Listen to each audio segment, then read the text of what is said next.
Jai Sitaram. Ramaya Dhamabhadraya Ramachandraya Vedase Raghunathaya Nathaya Sitayah Pataye Namaha.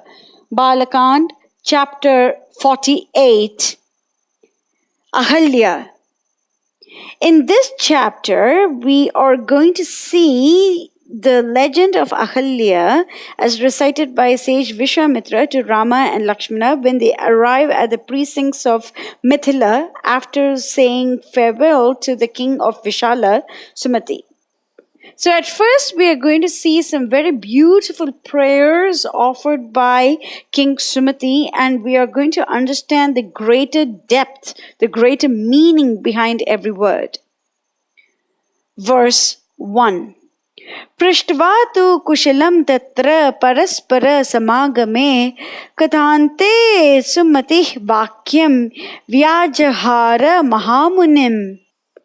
After mutual enquiries of welfare, Sumati addressed himself to the holy saint Visvamitra and said, verses 2, 3, and 4. Imau kumaro bhadram te devatulya parakramau gaja simha gati virau shardula rishabha upamau padma patra vishalaksho kadga turni dhanurdharau ashvino iva rupena samupastita yauvanau yadrichhaya eva gam praptau devalokat iva amarau Katham padbhyam iha praptau kim artham kasyava mune. Hail to thee! These youths, who are they? Godlike in their might and of lordly gait, even as the proud monarch of the forests, or the majestic elephant, or the tiger, or the bull, with large and lustrous eyes, like unto the rosy petals of the blown lotus, combining in themselves the graces of the boy and the youth. Lo, how they shine in their martial attire, bow in hand, the sword by their sides, and the well-filled quivers peeping from behind. More like those heavenly twins, the ideals of divine grace and beauty, the Ashwins. Be these the gods themselves come down of their sweet will to this dull earth of ours from their bright home on high. How chances it they have deigned to come all the way here and on foot? What seek they? Verses 5 and 6. Bhushayanto imam desham chandra surya iva ambaram parasparena sadrisho pramana ingita cheshtitai kim artham cha narashreshto samprapto durgame pathi vara ayudhau dharau virau shrotam ichami tatvataha. Whom are they here for? The twin lords of the day and night grace not the sky more than these princes, this fortunate land. Face, features, gestures, gait, speech, the keenest eye cannot distinguish the one from the other. These warlike youths, these lords of men, why have they trod this wild path and dreadful? May I know the truth that lies behind this? So, this is a very beautiful description of Lord Rama. And the importance of King Sumati is that he is the first person who does not know who Lord Rama is, because till now, Lord Rama was in the palace, and then Visvamitra knows who Lord Rama is, and the sages also know who Lord Rama is, but then Sumati does not know. And yet, because he is coming from such an illustrious line of the Ikshvakus, which we have already studied before, he is praising the Lord's beauty. He's praising the Lord's paraphernalia.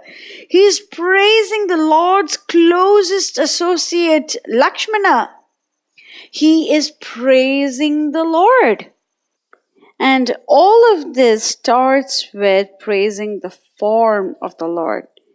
So Sumati makes sure that all of us know that the Lord has a form.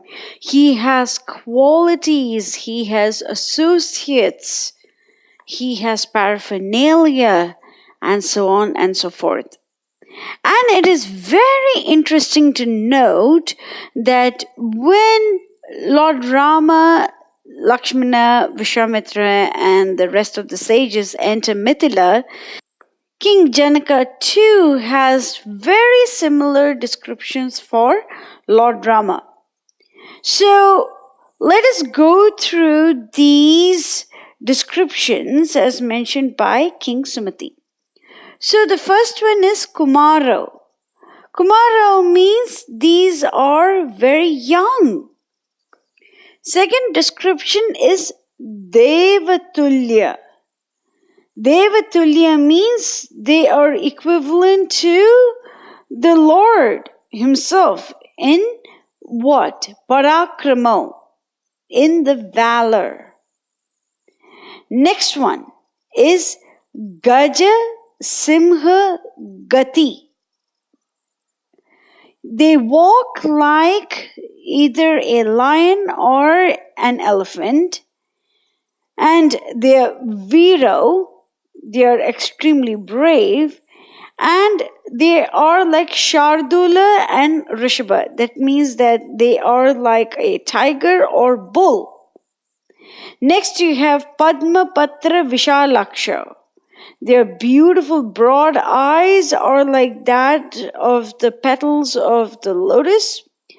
Then they have Kadgam, that means sword, Tuni, that means a quiver, and Dhanur, that means a bow, Dharau. They have all of these. Ashvino Iva Rupena, that means that they look like the celestial twins who are known for their exceptional beauty. And Samapastita Yauvana, that means that they are in their youth. And they have come to this city, Bhushayanto Imam Desham, like Chandra Surya Iva Ambara. Just as how the sun and the moon grace the sky, that's how these two young boys are gracing the beauty of this beautiful land. Verse 7. Tasya tad vachanam shrutva yatha vrittam nyavedayat Siddhashrama nivasam cha rakshasanam vadham tata. And to this wondering ears did the sage relate the details of their journey, their stay at the Siddhashrama, and the destruction of the Rakshasas at their hands. Verse 8. Visvamitra vachah shrutva raja parama vismitah atithi paramau praptam putro dashratasya tau pujayamasa vidhivat satkara arhau mahabalo. Mightily pleased was Sumati to have as his guests the noble sons of the ruler of Ayodhya, and right royally did he entertain the valiant princes who deserved it so richly. Verse 9. Tatah parama satkaram sumate prapya raghava Ushya tatra nisham ekam jagmatuhu mithilam tataha. They spent there a happy night and at daybreak left for Mithila. So now let us recap. The first night that Rama and Lakshmana spent away from Ayodhya, it is on the banks of River Sarayu. Night 2 is in Kamashrama. Night 3 is in Tatika's layer. Night 4 is in Siddhashrama. Nights 5, 6, 7, 8, 9 are spent in taking care of the yajna of sage Visvamitra. Night 10 is also spent in Siddhashrama.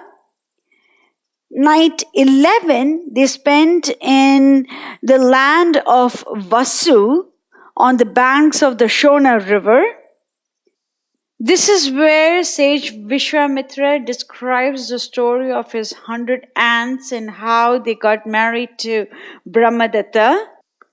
On day 12, sage Visvamitra recites the story of Mother Ganga, Uma's curse, the birth of Lord Kartikeya, the story of Sagara and the horse sacrifice, how Amshuman brought back the sacrificial horse, how Bhagiratha had to bring river Ganga to protect the souls of his 60,000 ancestors, and how the Devatas praise him.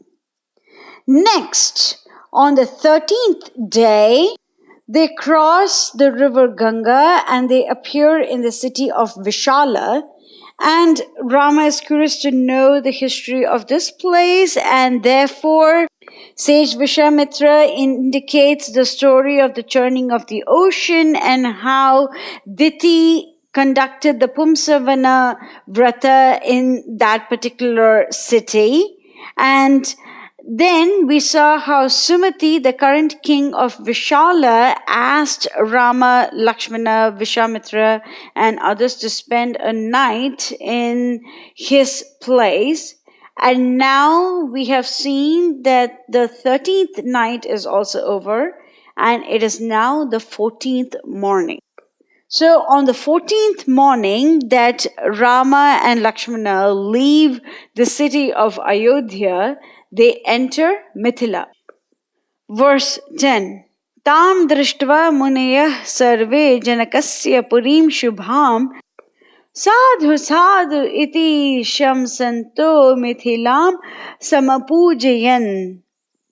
The charming capital of Janaka filled the sages with wonder and delight, and they could not praise it enough. Verse 11. Mithila upavane tatra ashramam drishya raghavaha puranam nirjanam ramyam papracha munipungavam.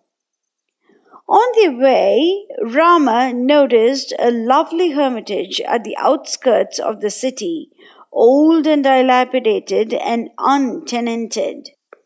Verse 12.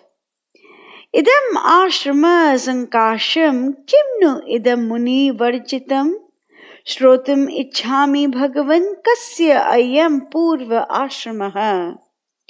At once he turned to his guru and said, "This holy place reminds one of the spot that was graced by your august self, but for the fact that no ascetics bless it with their presence.